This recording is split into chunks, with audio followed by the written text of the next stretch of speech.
माननीय पालकमंत्री, राज्याचे महसूल मंत्री चंद्रशेखर बावनकुळे आणि सोबत आल्या सगळ्या अधिकारी मंडळात, आपल्याला माहिती आहे छत्रपती शिवाजी महाराज दशक 2025-26 ह्याकरता आमच्या असोसिएशनने मागील 1 वर्षापासून माननीय राज्याचे मुख्यमंत्री देवेंद्र फडणवीस साहेबांना, क्रीडा मंत्री अजितदादापासून आम्ही मागणी करतोय आणि आज यावेळेस सुनीता पवार मॅडमनी आपली मागणी केली आणि मागील पालकमंत्री साहेबांनी खूप फॉलोअप करून आपलं हे चषक महाराष्ट्र महाशिवशाही हे आपल्या पहिल्यांदा विदर्भात आलेली आहे.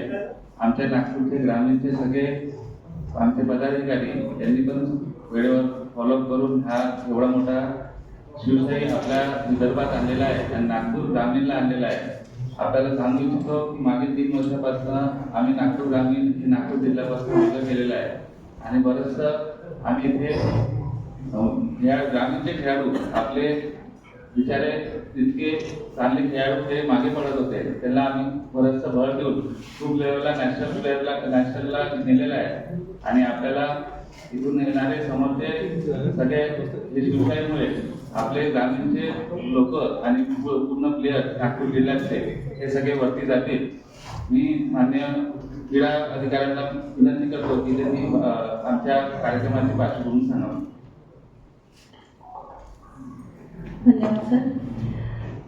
शिवछत्रपती शिवाजी महाराज चषक राज्यस्तरीय कबड्डी स्पर्धेच्या आयोजनाच्या पूर्व आढाव्याकरता आज आयोजित केलेल्या या प्रेस कॉन्फरन्समध्ये आमच्या स्पर्धा आयोजन समितीचे अध्यक्ष तसेच नागपूर जिल्ह्याचे पालकमंत्री माननीय बावनकुळे साहेब, त्याचप्रमाणे नागपूर कबड्डी असोसिएशनचे अध्यक्ष संकेतदादा बावनकुळे, विविध पदाधिकारी, माझे सहकारी आणि उपस्थित सर्व पत्रकार बंधू भगिनींनो, खऱ्या अर्थानं नागपूरकरांना हा दुसरा सरकार योग आहे किंवा खेळाचा कुंभमेळा आपल्याला म्हणता येईल.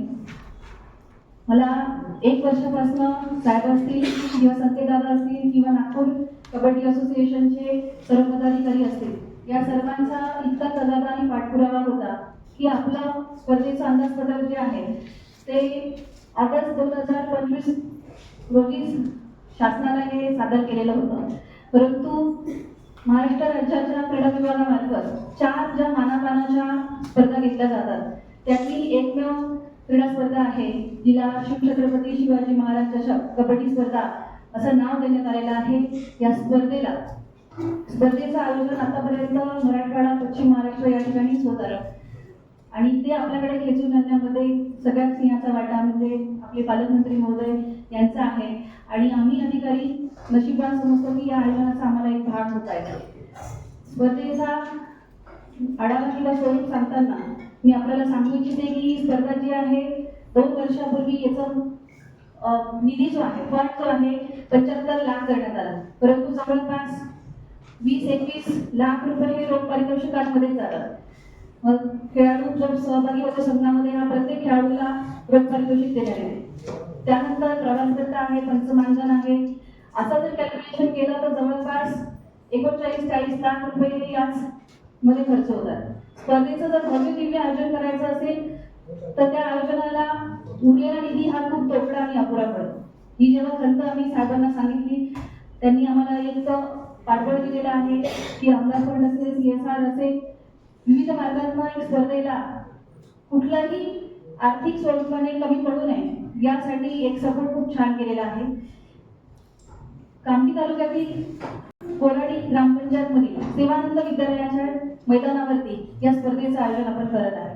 दिनांक 30 एप्रिल ते 4 मे या स्पर्धेमध्ये महाराष्ट्र राज्यातील महाराष्ट्र कबड्डी असोसिएशन आणि विदर्भ कबड्डी असोसिएशन हे 2 भाग आहेत.